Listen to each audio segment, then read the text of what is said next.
আসসালামু আলাইকুম ভিউয়ার্স, আশা করি সবাই ভালো আছেন। আলহামদুলিল্লাহ আমিও ভালো আছি। আজ আমি আলোচনা করব কিভাবে আমাদের স্মার্টফোনে নগদ অ্যাপস ইনস্টল করব এবং কিভাবে আমাদের নগদের অ্যাকাউন্টকে সেটআপ করব।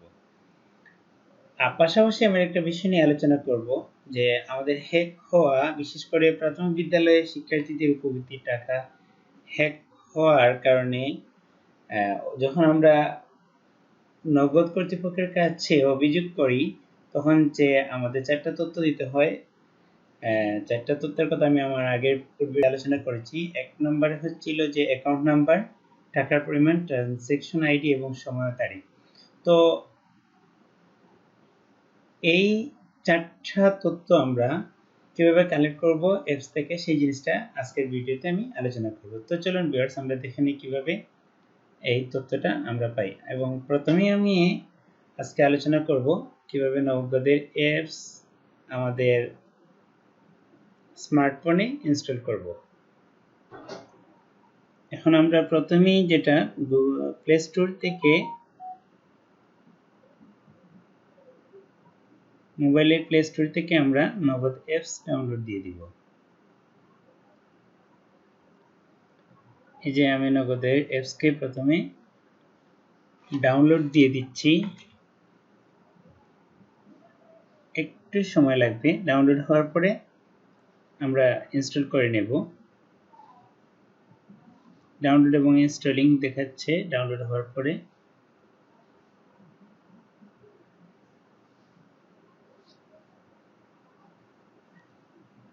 ভিউয়ার্স, অ্যাপসটি ইনস্টল হয়ে গেছে। এখন আমি মোবাইল নাম্বার দেব। তো মোবাইল নাম্বার দিয়ে দিচ্ছি।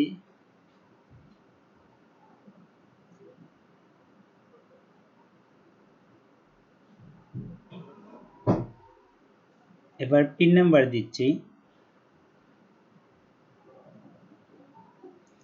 সাইন ইন করলাম। একটা ওটিপি আসবে এবং আমি অ্যালাউ দিয়ে দিলে ওটিপিটা যাচাই হয়ে আমার পরবর্তী অপশন চাবে, আমি সেখানে যাব এবং আমি এই যে লেনদেন অপশন আছে, লেনদেনে ক্লিক করব। করলে পরে এই ধরনের একটা অপশন দেখাবে যে ডিসবার্সমেন্ট 1000 টাকা। ওই ডিসবার্সমেন্টের তারিখ দেখাবে। তার আগে দেখেন এই টাকাটা ক্যাশ আউট হয়েছিল জুলাই মাসের 26 তারিখ। আমি যদি জুলাই মাসে যাই, দেখেন তো এখানে ক্যাশ আউট দেখাচ্ছে। আরেকটা বিষয়, এখানে ক্যাশ আউট কোন নাম্বারে ক্যাশ আউট হয়েছিল এই ক্যাশ আউটের নাম্বার দেখাচ্ছে, তারপরে পরিমাণ দেখাচ্ছে, ট্রানজ্যাকশন আইডি, দিন ও সময় দেখাচ্ছে। ভিউয়ার্স, আপনি যদি নগদ কর্তৃপক্ষের কাছে কমপ্লেন করতে চান যে আপনার টাকাটা আপনার অজান্তে ওটিপি ছাড়াই হ্যাকাররা বা প্রতারকরা প্রতারণা করে নিয়ে গেছে, সেক্ষেত্রে এই চারটা তথ্য আপনাকে দিয়ে নগদ প্রতিনিধিকে সহযোগিতা করতে হবে। এজন্য এই চারটা তথ্য কিভাবে পাবেন সেই জিনিসটা আমি আমার অ্যাপস ডাউনলোড করলাম। তারপরে মোবাইল অ্যাকাউন্ট যেটা আছে সেটা আমি লগইন করলাম এবং লগইন করার পর আমি দেখিয়ে দিলাম যে চারটা তথ্য কিভাবে পেতে হবে। এবং এই তথ্য দেওয়ার পরে নগদের কাস্টমার প্রতিনিধি কিছুদিন সময় নেয়, কোনো সময় 1 দিন 2 দিন কিংবা 3-4 দিন। তারপরে দেখেন তো ওই আমি যখন কমপ্লেন করেছিলাম 5-7 দিন আগে, তারপরে দেখা গেল যে সেপ্টেম্বরের 4 তারিখ ওই 1000 টাকা চলে আসছে। ওই যে ডিসবার্সমেন্ট এখানে দেখা যাচ্ছে যে 4 সেপ্টেম্বর 1টা 2 মিনিটে দুপুর 1টা 2 মিনিটে ওইটা চলে আসছে।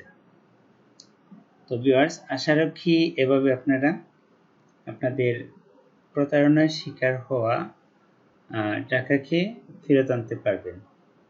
তো ভিডিওটি যদি আপনাদের কাছে ভালো লাগে থাকে তাহলে লাইক, কমেন্ট এবং শেয়ার দেওয়ার জন্য অনুরোধ করছি। সেই সাথে পরবর্তী ভিডিও দেখার আমন্ত্রণ জানিয়ে আজকের মতো বিদায় নিচ্ছি। আল্লাহ হাফিজ। আসসালামু আলাইকুম।